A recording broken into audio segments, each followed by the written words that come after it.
सबसे बड़ी और राहत भरी खबर यह आ रही है कि समाजवादी पार्टी के कद्दावर नेता आजम खान के सपनों का मरकज यानी कि मौलाना मोहम्मद अली जौहर यूनिवर्सिटी, जिस पर रामपुर विकास प्राधिकरण का पीला पंजा चलने वाला था, उस कार्रवाई पर मुरादाबाद कमिश्नर कोर्ट ने फिलहाल रोक लगा दी है। 40 में से 38 इमारतों को अवैध बताकर 15 दिन में ठाने का अल्टीमेटम चस्पा कर दिया गया था। लगा कि नक्शों की इस जंग में हजारों छात्रों का भविष्य मलबे में तब्दील हो जाएगा और आखिरकार वकीलों की दलीलों और छात्रों के आंसुओं के आगे कानून को स्टे ऑर्डर का हथौड़ा चलाना ही पड़ेगा। लेकिन आज फिलहाल इस पर अभी अस्थायी रोक लगा दी गई। लेकिन सवाल ये, क्या ये तालीम की स्थायी जीत है या सिर्फ खामोशी से पहले के कानूनी तूफान?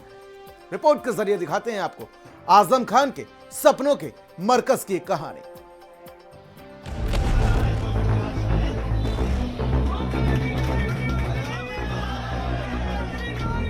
ये लिबास काम नहीं आएगा।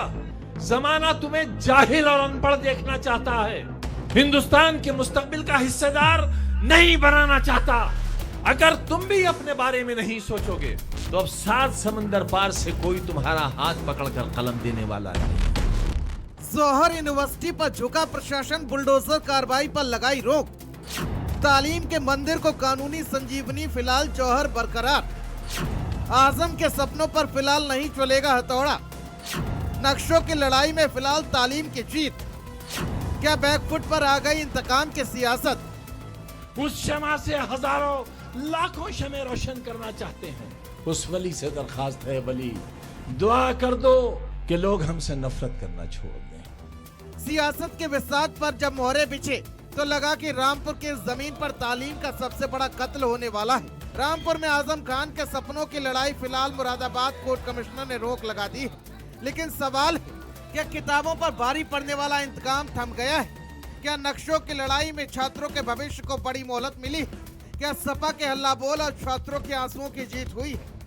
प्रशासन का अल्टीमेटम आ चुका था, बुलडोजर स्टार्ट हो चुका था और 40 में से 38 इमारतों को मलबे में बदलने की उल्टी गिनती शुरू हो गई थी। लेकिन जब नियत्ते छात्रों ने किताबों के साथ सड़क पर डेरा डाला और विपक्ष ने आर पार की जंग का ऐलान किया तो कानून को अपना हथौड़ा चलाना ही पड़ा। जौहर यूनिवर्सिटी, जिस पर मंडरा रहा था ध्वस्तीकरण का खौफ, उसे मुरादाबाद कमिश्नर कोर्ट से मिल गई एक बड़ी संजीवनी। कमिश्नर मुरादाबाद ने अभी एंट्रीम स्टे दिया है। वैसे मैं उम्मीद करती हूँ कि ये एंट्रीम स्टे ही अंतिम स्टे अगर होता तो और भी अच्छा होता। रामपुर का विकास प्राधिकरण 15 दिन के नोटिस के साथ यूनिवर्सिटी को खंडर बनाने का फरमान सुना चुका था। लेकिन प्रशासन शायद ये भूल गया था कि ये महज ईंट पत्थर का ढांचा नहीं बल्कि हजारों युवाओं के मुस्तकबिल का मरकज है। जैसे ही नोटिस चस्पा हुआ, छात्र अपनी डिग्रियां बचाने के लिए सड़कों पर उतर आए। सपा के दिग्गज सांसदों और पूर्व सांसदों की फौज रामपुर पहुंच गई। इकरा हसन और रुचिवीरा ने छात्रों के बीच बैठकर साफ कर दिया कि वो आजम खान की इस विरासत को इतनी आसानी से मलबे में नहीं बदलने देंगे। ये तो अनपढ़ सरकार है, इन्होंने कोई शिक्षक संस्थान उत्तर प्रदेश को नहीं दिया है। तो ऐसी सरकारों के कहने पर अधिकारी लोग, जो पढ़े लिखे लोग हैं, वो इनके कहने पर एक्शन ना ले।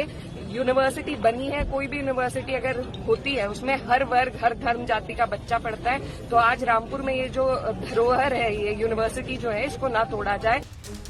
और इसी बीच आजम खान की पत्नी तंजीम फातिमा ने सत्ता को सीधी चुनौती देते हुए वो ऐलान कर दिया जिसने प्रशासन की नींद उड़ा दी।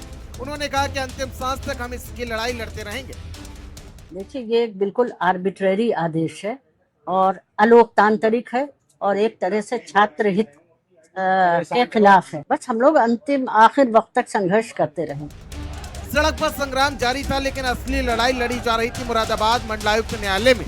यूनिवर्सिटी प्रबंधन ने बुलडोजर के इस खौफ के खिलाफ कोर्ट का दरवाजा खटखटाया। जब सुनवाई शुरू हुई तो सबकी सांसें अटकी थी। मुरादाबाद कमिश्नर कोर्ट में हुई अहम सुनवाई। आज ही के 15 दिन के अल्टीमेटम और कार्रवाई पर स्टे लगा। अगली सुनवाई तक यूनिवर्सिटी की किसी इमारत को नहीं गिराया जाएगा। छात्रों की पढ़ाई और यूनिवर्सिटी के कामकाज में कोई दखल नहीं होगा। प्रशासन नक्शों की कमी का हवाला दे रहा था तो यूनिवर्सिटी प्रबंधन हजारों छात्रों के भविष्य की दुआई। और आखिरकार कमिश्नर कोर्ट ने अगली सुनवाई तक रामपुर विकास प्राधिकरण की किसी भी ध्वस्तीकरण कार्रवाई पर साफ तौर पर रोक लगा दी। यानी फिलहाल कोई पीला पंजा जौहर यूनिवर्सिटी की दीवारों को छू नहीं सकेगा। तो रामपुर के आसमान से फिलहाल बुलडोजर का धुआं छट गया है। मुरादाबाद कोर्ट के इस स्टे ऑर्डर ने सिर्फ 38 इमारतों को नहीं बचाया बल्कि उन हजारों युवाओं के सपनों को टूटने से बचाया है जो रोज वहां अपना भविष्य गढ़ने जाते हैं। छात्रों का प्रदर्शन और सपा के सड़क पर संघर्ष आखिरकार काम आ गया, लेकिन ध्यान रहे ये महज एक स्टे, क्लीन चिट नहीं है। यूनिवर्सिटी के नियम क्या कहते हैं, नक्शे कहाँ पास हुए हैं, कानूनी बहस अभी बाकी है। स्पेशल डेस्क, भारत समाचार। और जरा सोचिए घर